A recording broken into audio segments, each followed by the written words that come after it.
Bonjour, bonjour au public, bonjour aux internautes du YCF et bonjour aux internautes aussi de la ville de Biot qui nous rejoignent sur les réseaux sociaux. Je sais que vous êtes nombreux et vous allez être de plus en plus nombreux à nous suivre sur cette table ronde. Table ronde qui va être consacrée à un dialogue autour de l'art, entre l'intelligence artificielle et le monde des verriers. Je vais tout de suite vous présenter nos trois intervenants. Gauthier Vernier, cofondateur de la société Obvious qui a travaillé sur le projet. Jérôme Chifflet, adjoint au maire de la ville de Biot. Nicolas Lati, maître verrier à Biot. Tout de suite, une première question, une réponse très rapide. Alors, juste une précision pour le public et pour les internautes. Vous pouvez suivre sur les écrans la fabrication de la pièce. La pièce est sur le stand. Malheureusement, elle fait 30 kilos. Elle est très difficile à déplacer, donc on n'a pas pu la mettre avec nous. Donc, je dis, vous pouvez suivre l'évolution sur les écrans et l'œuvre est présente sur le stand pour les gens qui sont là. Et après la table ronde, on pourra poursuivre le dialogue autour de l'œuvre. Donc, première question, réponse très rapide. On est au terme d'un processus. Votre première impression quand vous voyez l'œuvre ? Pour moi, c'est de la créativité augmentée. Gauthier ? Pour moi, je dirais que c'est une exploration. Nicolas ? Oui, c'est assez juste, je dirais expérimental. Alors, Jérôme, ma première question va s'adresser à vous. Vous êtes adjoint au maire de Biot. Comment est né ce projet de faire cohabiter, de faire dialoguer l'intelligence artificielle et le monde du verre ? Alors, ça démarre effectivement par une demande en fait de l'organisation de ce festival, ce premier festival, qui est de permettre aux communes d'expliquer, de donner un impact de l'IA sur l'art. Et alors, tout de suite, quand on m'a posé le problème impact IA et art, je me suis dit, la commune de Biot, c'est 60% de son territoire sur la technopole de Sophia Antipolis. La commune de Biot, c'est la maison de l'IA, c'est l'INARIA, c'est Sophiatech. Voilà, donc on a une technopole, premièrement. La commune de Biot, c'est aussi la verrerie, une verrerie connue mondialement, avec des artistes comme des maîtres verriers comme Nicolas. Donc voilà, donc la réponse, c'était évident, il fallait marier le verre et l'IA. Quand on a un projet, il faut deux choses, il faut trois choses. Il faut une idée, il faut une équipe et il faut un financement. Alors, l'équipe... Côté art, c'était assez évident parce que nous avions, Biot est connu mondialement pour ses verriers, donc je savais que je pourrais compter sur une équipe de renommée internationale et les 5 verriers qui ont participé, effectivement, l'ont confirmé. L'équipe côté technique, c'était un peu plus compliqué parce que j'avais deux problèmes à résoudre. Le problème du 2D au 3D, parce que l'IA, ça s'est fabriqué donc à partir d'images, de nouvelles images. Donc on reste dans le 2D. Donc j'avais un problème de difficulté et qu'on a résolu grâce à la société Visua, qui est spécialiste de la digitalisation des œuvres en 3D. Et puis le second problème, il me fallait un gamiste, c'est ça ? C'est-à-dire quelqu'un qui manie les algorithmes GAN, qui sont à l'origine de toutes les œuvres qu'ont créé donc le collectif Obvious. Et là, j'ai rêvé, et puis le rêve s'est réalisé, d'avoir le collectif Obvious avec nous, hein, puisqu'ils sont connus mondialement, ils ont fait le fameux tableau Bellamy, enfin bon, vous connaissez tous ça très bien, et donc le collectif nous a suivis. Donc j'avais enfin l'équipe, le sujet, manquait le financement, et le financement, grâce à, je remercie monsieur le maire, donc Jean-Pierre Dermite, et grâce au département, à la CASA et à la commune, on a pu financer ce projet. Donc voilà, donc le projet, l'idée est là, l'équipe est en place, donc maintenant il n'y a plus qu'à la réaliser. Donc les premiers qui entrent en œuvre, c'est vous, Obvious. Alors, je crois savoir que, en fait, les maîtres verriers de Biot, qui travaillent actuellement, mais aussi ceux qui ont travaillé sur la commune, vous ont fait passer des photos. Et ouais. Racontez-nous la suite. Exactement. Alors, nous, d'habitude, on travaille en fait avec des algorithmes pour créer des œuvres d'art. Souvent, ça s'arrête à une création digitale, mais on aime bien aussi ramener un peu cette création digitale dans le physique, donc soit en imprimant des œuvres, soit en faisant appel au talent de différentes personnes. Et en fait là quand on a été contacté par la mairie de Biot, du coup on s'est dit qu'il y avait un challenge qu'on n'avait jamais abordé, qui est la création d'une sculpture en verre, sachant que comme Jao l'a dit, les algorithmes sont capables de créer des images en 2D, mais c'est assez dur de les amener à créer de la 3D pour des raisons de puissance de calcul et autres. Donc en fait on était fascinés par le sujet du travail du verre, et pour nous c'était vraiment une exploration qui pouvait être extrêmement intéressante, d'utiliser ces algorithmes pour la création d'une telle sculpture. Vous avez hésité ou ça a de suite été le pari Non, on n'a pas hésité une seconde. En fait nous on était passé à la verrerie quand on était petit avec Pierre. et on garde des souvenirs extrêmement forts de notre visite. Et du coup, quand on a été contacté, on était super contents et on n'a pas hésité une seconde. Donc techniquement, expliquez un peu le processus pour arriver à cet algorithme et pour arriver à l'œuvre. Ouais, donc en fait ça s'est fait en collaboration assez étroite avec les verriers de Biot. Du coup ils nous ont envoyé des images de leur création. Nous on a nourri nos algorithmes avec ces images pour qu'ils apprennent à recréer des nouvelles choses. Donc ces algorithmes en fait ils analysent un très grand nombre d'images et ils apprennent à créer des nouveaux exemples. Donc on a eu beaucoup d'échanges. Donc normalement en général quand on crée des œuvres c'est vraiment en interne. Donc c'est nous qui choisissons la base de données, on crée des œuvres. Et là ce qui était intéressant c'est qu'on a fait appel à leur expertise pour venir aussi nourrir cette base de données avec d'autres œuvres pour donner un maximum de choses à étudier à l'algorithme pour qu'il puisse créer quelque chose Et d'intéressant. je crois savoir que vous êtes aussi allé dans des ateliers pour les voir travailler justement, pour s'imprégner de l'atmosphère et de leur technique de travail. Absolument, ouais, parce que bon, il y a les images, mais en fait, ce qui est extrêmement intéressant et impressionnant, c'est de voir le processus de création derrière toutes ces œuvres.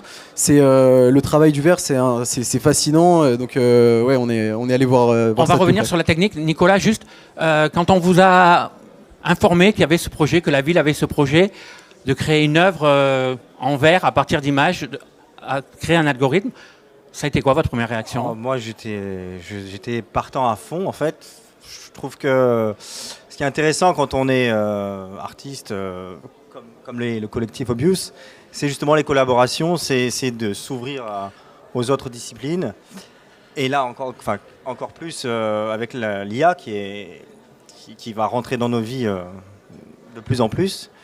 Et voilà, moi j'étais vraiment fasciné et très curieux, quoi. Voilà, ma première démarche. Curieux, Jérôme, aussi curieux, quand ça a commencé à nourrir, quand la machine a sorti les premières images, ça a été quoi vos impressions? Alors, je peux dire curieux, mais je mentirais si je cachais pas ma peur, mais quand même, on avait des sacrés challenges à relever. Hein, parce que la première fois, on se lance dans le 3D. Quand vous présentez donc des centaines de photos, enfin le premier jet ou les premiers résultats de l'algorithme, vous les présentez à 5 verriers, vous vous demandez ce qui va se passer.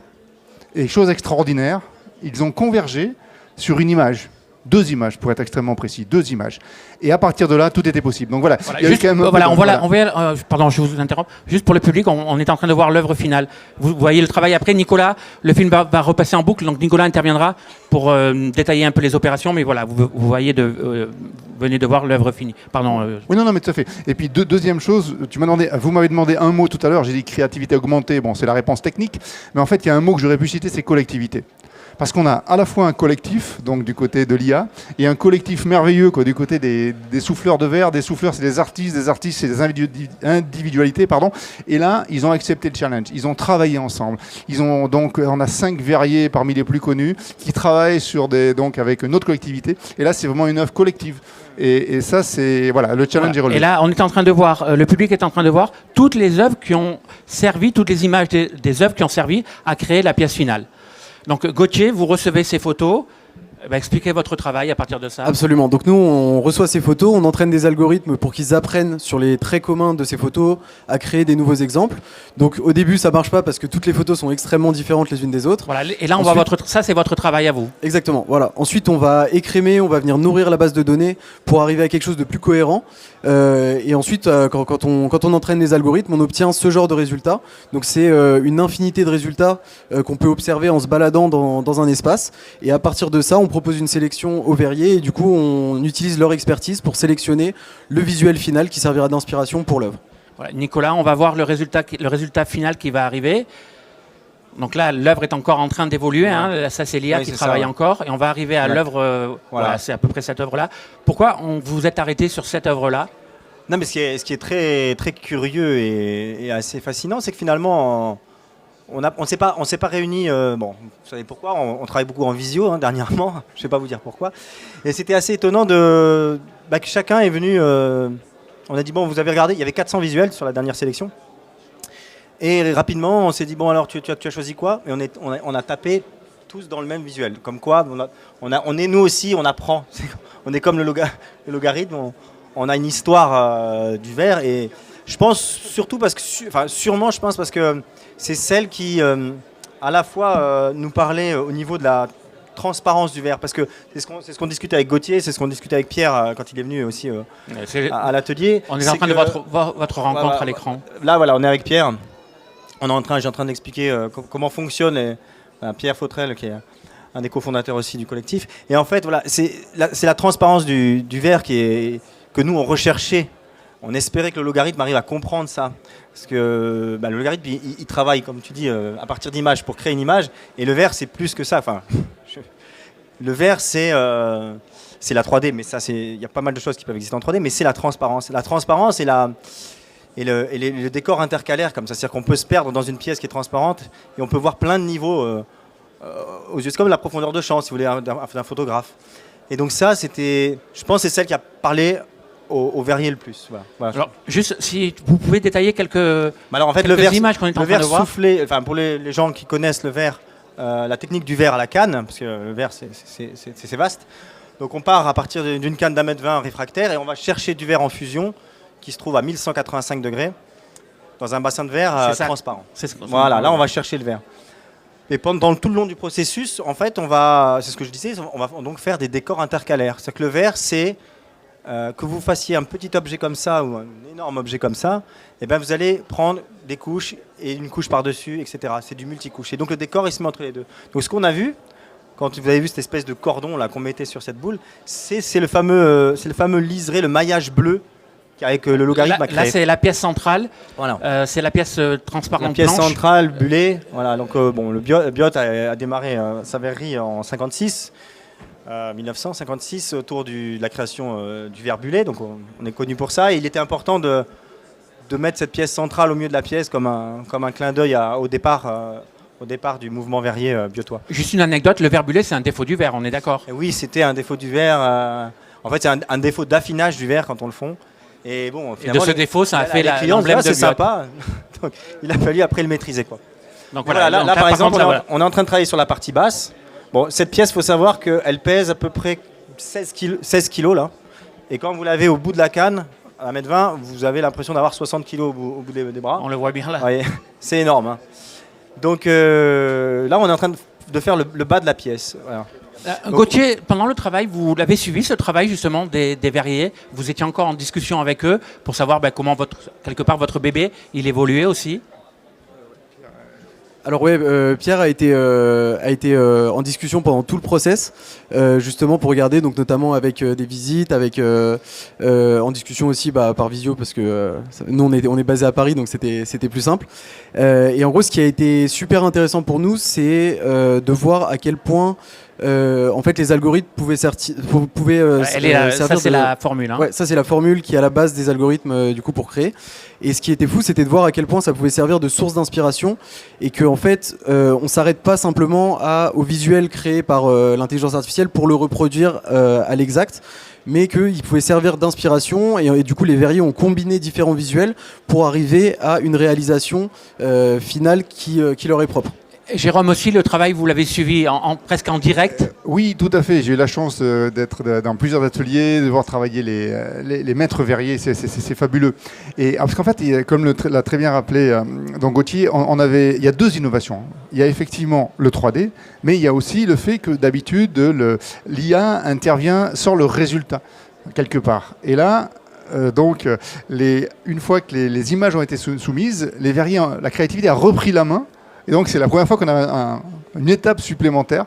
Donc, voilà, un dialogue. C'est vraiment des itérations. Et donc, c'est pour ça que c'est énorme. Mais c'est vraiment fabuleux. Et je reconnais que c'est fantastique. Nicolas, la difficulté de créer, est-ce qu'il y avait vraiment des difficultés techniques? La grosse difficulté, déjà, c'est le timing. C'est un peu un pari fou de se dire, allez hop, banco, on y va. C'est quoi le timing? Le timing, c'est que la ville nous parle de ce projet en novembre. À peu près. Et on se rend compte rapidement qu'en fait, quand on commence à parler avec Pierre, voilà, il y a tout un travail en amont vraiment la machine doit apprendre, elle revient vers nous, on essaye d'expliquer. C'est vraiment ça, c'est un énorme dialogue. Moi, c'est ça qui m'a plu. C'est pour ça que je parle d'expérimentation, mais pas dans le sens oulala, on a galéré. Hein.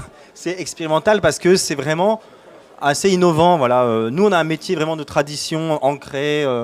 C'est l'artisanat, j'allais dire, le geste de la main. Et là, c'était un vrai dialogue. J'avais un peu peur que ce soit que on allait avoir une espèce de visuel qu'on allait vraiment qui allait nous être imposé. Et en fait, c'était un dialogue en permanence. Et après, la technique du verre, réaliser la pièce en verre. Voilà, techniquement, le pari, c'était de sortir une pièce quand même imposante, aérienne. Effectivement, quand on voit le visuel, et j'en parlais avec Gauthier encore tout à l'heure, c'est assez drôle, c'est comment on interprète cette image. Et en fait, on voulait que la pièce soit assez contemporaine. Ça, c'est notre interprétation. Et contemporaine, on voulait beaucoup de transparence. Donc, une pièce transparente, avec un décor d'une certaine hauteur et tout, c'est un pari fou parce que techniquement, c'est très très lourd, c'est très difficile. Vous êtes 5 verriers, on peut dire 5 univers vraiment différents. Ah oui, carrément. Chacun, justement, c'était aussi enrichissant de travailler ensemble. Oui, c'est très. Oui, ça, moi, c'est ce qui me plaît toujours. C'est de partager des idées, de discuter, de voir comment.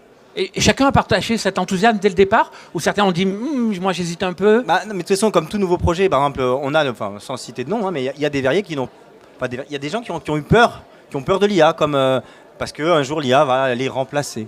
Voilà. Donc je peux comprendre que c'est une vraie crainte, quoi. C'est une vraie sujet de fond, de toute façon, ça.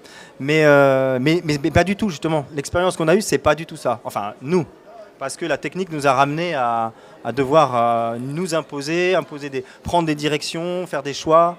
Et d'ailleurs, c'était sympa, quand Pierre est venu, on avait déjà fait des échantillons. Et c'était intéressant qu'il les voie. Et justement, vous me faites la transition sur l'avenir. Gauthier, qu'est-ce qui va se passer avec cet algorithme et comment vous avez évolué dans votre métier, dans votre approche de la culture de l'art avec cette expérience ? Juste avant, j'aimerais juste rebondir sur ce que tu as dit. En fait, ce qui est fou avec ces algorithmes, c'est qu'en fournissant une image, ça permet de rassembler plusieurs personnes autour de la création d'une même pièce. Et en fait, nous, c'est quelque chose. En fait, on s'en est rendu compte. On est 3 dans le collectif et on a une production artistique qui est unique. Et ça, c'est permis grâce aux algorithmes aussi. En fait, si on était 3 à peindre une toile, on pourrait jamais tomber d'accord. Et en fait, le fait qu'il y ait une partie de la création qui est externalisée, ça permet justement de se mettre à plusieurs autour d'un même visuel.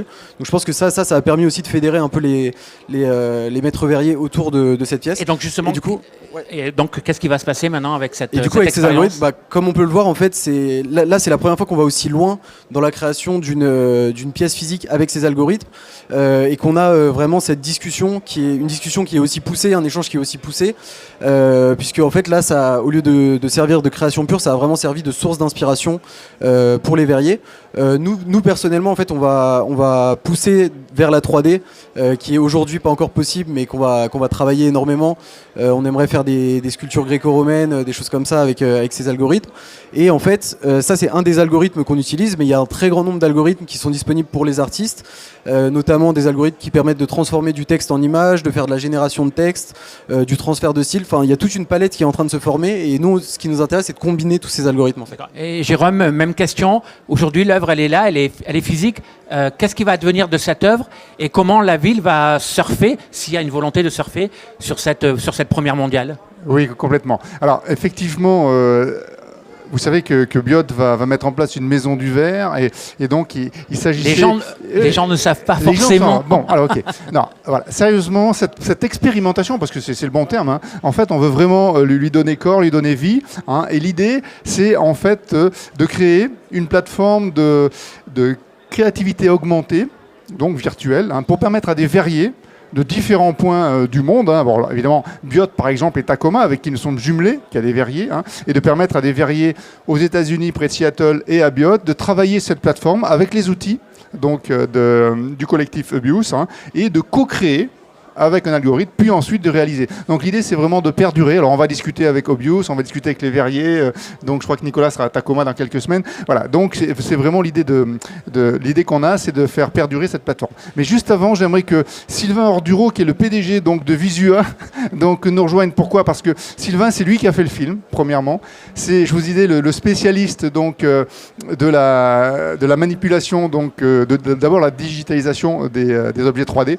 Donc c'est vraiment Sylvain. Tu peux venir parce que vraiment c'est important parce que sans lui il n'y aurait pas toutes ces belles images. Donc voilà. Juste avant de passer la parole à Sylvain, je voudrais juste indiquer au public et aux internautes, du 23 au 25 septembre aura lieu à Biot le Biot International Glass Festival, je parle sous le contrôle de Nicolas qui me regarde, c'est une centaine de verriers qui vont venir du monde entier et le public pourra vraiment les approcher avec une exposition internationale. Et je crois, juste 2 mots Nicolas, je crois que vous avez la chance d'avoir un parrain exceptionnel. Oui, alors cette année, on a la chance d'avoir un grand verrier qui s'appelle Lino Tagliapetra, qui est un des plus grands maîtres verriers muranese, qui a commencé à 14 ans et qui est connu dans le monde entier, qui a maintenant 87 ans et qui a envie de transmettre. Et il nous fait l'honneur, vraiment l'honneur de venir parce qu'il a il est booké, c'est incroyable. Et voilà, donc il est là, entouré aussi de ses assistants. David Walter, c'est un grand verrier. On a aussi une artiste française, Julie Legrand. On va faire plein de démonstrations, plein de choses très intéressantes pour le public aussi. Donc du 23 au 25 septembre. Sylvain, votre intervention dans ce collectif, dans ce projet. Alors moi, 2 mots juste peut-être sur votre société aussi, Visua. Bon, nous, en fait, on développe des environnements systèmes qui permettent aux gens de démocratiser la 3D. Près du micro. Ah, la caméra là, Près du micro. pardon. Voilà, donc en fait, on démocratise la 3D. C'est-à-dire qu'aujourd'hui, pour pouvoir faire la 3D, il faut avoir des connaissances assez importantes. Si c'est dans le cloud aujourd'hui pour faire du calcul à distance, pour permettre à tout le monde d'avoir de la puissance de calcul, c'est encore plus compliqué. Donc nous, en fait, on abstrait de cette complexité avec une plateforme qui s'appelle 3Dverse et qui permet à chacun, notamment aux verriers ou aux médecins ou aux gens de la culture comme les musées, de pouvoir promouvoir des objets, des scènes 3D très simplement. Et donc ici, on a créé une sorte de métaverse qu'on appelle le métaverse. C'est une scène 3D en fait simplement dans laquelle on retrouve les œuvres qui ont été générées. Et en fait, en réalisant le film, pour expliquer au grand public que vous êtes comment on a produit ces images, ben vous pouvez aller dans ce métaverse à partir d'un téléphone portable, de n'importe quoi, rien à télécharger. Près de le micro, plus près de... Plus près encore, Voilà. Et donc l'idée en fait, c'est de pouvoir accéder à cet espace pour comprendre comment ça a été généré, comment on a produit la sculpture au final. Donc vous retrouvez la vidéo, vous retrouvez aussi Obvious, comment ils ont créé leur collectif, parce qu'ils ont un passé et un historique assez intéressant.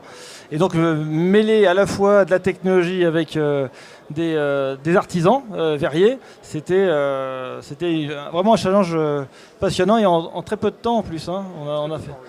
Alors, Jérôme, vous avez répondu à la première partie de ma question précédente, qui était qu'est-ce qui va devenir de cet algorithme, mais aussi quid du devenir de l'œuvre physique. Absolument, très bonne question. Merci Jean-Michel. Alors d'abord, on va en faire profiter le maximum de gens. Alors, on va pouvoir la voir à la Maison de l'IA. J'espère que le directeur de la Maison de l'IA confirme.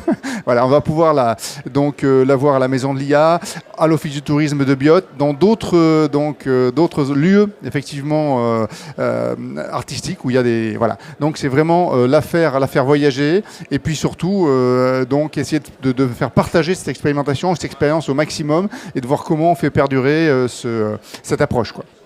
Nicolas, moi je voulais juste rebondir. Ce qu'a dit Gauthier est essentiel, je pense, et ça rebondit sur ça. C'est-à-dire que l'histoire de la collaboration, en fait, effectivement, c'est comme tu dis, enfin, je pense que tu as tout dit, c'est vraiment très difficile quand on est plusieurs comme ça à travailler ensemble. Et c'est vrai que partir d'un point, partir d'une image, alors c'est important pour nous, mais effectivement, quand tu auras la Maison du Verre et qu'on va pouvoir travailler avec des résidences d'artistes, avec aussi à distance avec Tacoma, voilà comment travailler à distance facilement.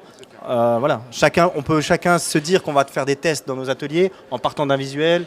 Là, entre les verriers biotois, bien entendu, puisque vous avez travaillé sur votre projet, mais est-ce que dans la communauté, vous avez déjà commencé à en parler de cette expérience que vous viviez, et quel est le regard d'autres verriers avec qui vous avez partagé cette idée? Dans le collectif, enfin dans le milieu du verre biotois, c'est assez restreint. On en est.